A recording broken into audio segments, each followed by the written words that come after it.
la team Singe, on se retrouve aujourd'hui pour une vidéo. On est parti, on a fait la vidéo Ramadan, 4 semaines de transformation pour notre monsieur qui est là, ici présent et qui va nous faire une petite interview. On va poser quelques questions, savoir comment ça s'est passé. Vous allez voir toutes les photos, avant, après. Si vous voulez, je pourrais vous mettre sa diète et le plan dans la description. C'est une diète pendant le Ramadan, donc ça va être compliqué de le faire pour sécher. On pourra les adapter et tout ça, faudra me demander. Mais en tout cas, il a vraiment très bien suivi ces 4 semaines. On est parti pour le questionnaire. Première question, est-ce que tu as eu pendant cette transformation de 4 semaines l'impression de pas vivre, de vraiment te restreindre à fond? Ou est-ce que tu as pu faire tes activités habituelles, ton travail et tout ça? Ouais, j'ai pas eu trop de restrictions.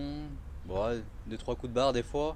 Mais après, sinon, franchement, ça m'a pas spécialement empêché de vivre, faire des activités, faire mon taf, rien de spécial quoi. Ouais, ça c'est important, hein. Quand vous faites des diètes, c'est sûr que des fois c'est dur et tout ça. Nous c'est une diète, l'objectif c'était de sécher. Donc forcément on est en hypocalorique, on mange moins de calories. Pendant le Ramadan encore moins, parce qu'il faut savoir qu'il faisait 2 repas par jour, parfois, enfin par nuit du coup. Des fois même quand il se levait pas, un repas. Ça t'est arrivé de faire un repas? Oui, bah les 2 dernières semaines, qu'un seul repas malheureusement. En fait, le problème de faire 2 repas, c'est que le deuxième, j'arrivais plus à me rendormir. Ouais. Du coup, en fait, ça cassait mes nuits et on voyait une légère fatigue. Du coup, j'ai arrêté ouais. Et du coup, je me suis mis sur un seul repas. C'est ça. En fait, ce qu'il faut savoir, c'est que tout le monde sait ce que c'est le Ramadan. Au coucher du soleil, on a le droit de manger jusqu'au lever du soleil et manger et boire. Toute la journée, on boit pas, on mange pas. Ce qui est dur, c'était aussi l'hydratation, je pense. Et encore que tu l'as bien géré. En fait, on a augmenté pendant les premières semaines ses apports en électrolytes, en sel, pour pouvoir stocker un peu plus, comme j'ai dit dans la première vidéo. Il l'a fait. Au niveau hydratation, tu t'es senti comment? Est-ce que tu te sentais déshydraté à fond, plus que les autres années? Spécialement. Après, j'ai fait quelques activités qui, lorsque c'était des cardio un peu longs, genre type course où on transpire beaucoup, là c'était un peu plus difficile. Ouais. Mais sinon, pas vraiment de senti trop la soif. Après, j'ai eu aussi un climat clément, on va dire. Ouais, il n'a pas fait non plus très chaud.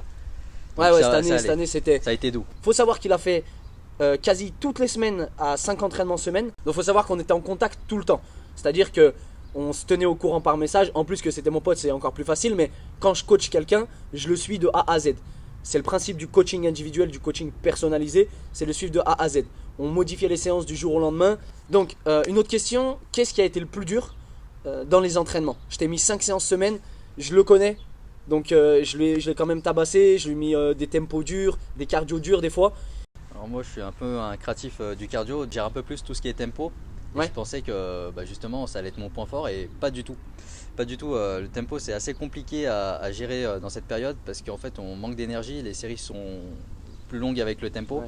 Ce qu'on avait fait au bout de... Enfin, tu avais remarqué à la fin, la dernière semaine et demie, tu avais plus de tempo 40x0, 30x0 et tout ça. Je te mettais plus du dynamique. On a adapté parce que justement ça commençait à être dur. En fait il y a beaucoup de ressenti avec le tempo comme la plupart des gens, mais comme je le connais bien, je savais qu'il avait du ressenti. Du coup les premières semaines j'ai essayé de faire ça. Malheureusement on sature vite au niveau nerveux et tout et c'est très long.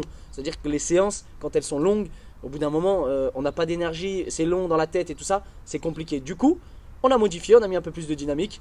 On a parlé aussi d'un truc qu'on aurait pu mettre en place parce qu'au début l'adaptation elle était compliquée au niveau des courbatures comme tu m'as dit.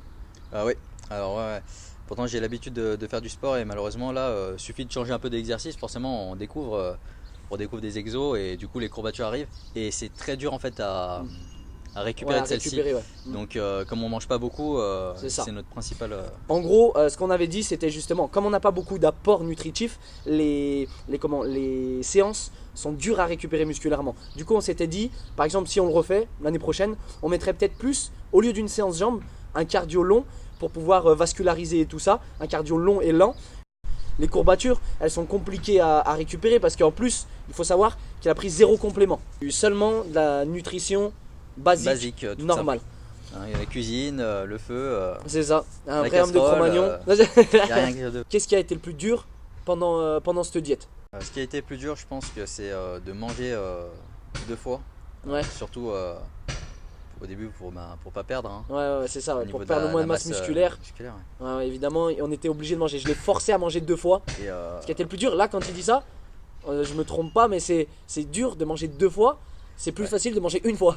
Oui, c'est ça. Ouais, moi je suis finalement un petit mangeur, mais vraiment de se forcer à manger toutes ces Ouais, cales, la ration protéinée, ouais. c'était pour monter aussi au bon de gérer un peu aussi les protéines, ça a été un peu dur vu que j'utilise pas de compléments. du coup. Ouais, ça a été dur ça de gérer justement sans complément, d'avoir ton apport protéiné d'1,6 g minimum par kilo de poids de corps. Au début c'était chaud, hein, parce qu'il fallait bouffer du poulet et des steaks. Hein. Ah bah c'est sûr, là c'était 3 steaks mini par soir, 300 grammes de poulet. Bah après on s'habitue vite. Au niveau digestif c'est compliqué, c'est troublé comme on dit, on bouffe 300 grammes de poulet, enfin c'est pas des trucs qu'on a l'habitude de faire, on mange une grosse quantité de calories en un repas et tout ça. Et pour ralentir la glycémie, pour ralentir tout ça, on utilise ces fibres et au niveau digestif vous êtes beaucoup mieux. On a mis tout simplement son d'avoine dans le fromage blanc et tout ça. C'était à peu près tout. Et puis les fruits évidemment. Les glucides qu'il avait principalement, pruneaux. fruits secs, pruneaux, abricots. Donc maintenant, on va parler d'un truc important, c'est l'après. Parce que c'est l'objectif, c'est de ne pas reprendre la masse grasse, essayer de rester le plus sec possible, reconstruire la masse musculaire progressivement, sans prendre trop de gras. Et ça c'est important. En tout cas, merci. Mais merci Belle transformation. C'est tout pour moi aujourd'hui, j'espère que cette vidéo vous a plu. Donc là, on va partir sur les photos. Et peace à Team Sage. Look,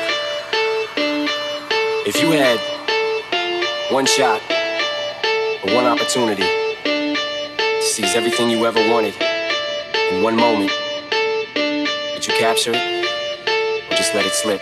Yo.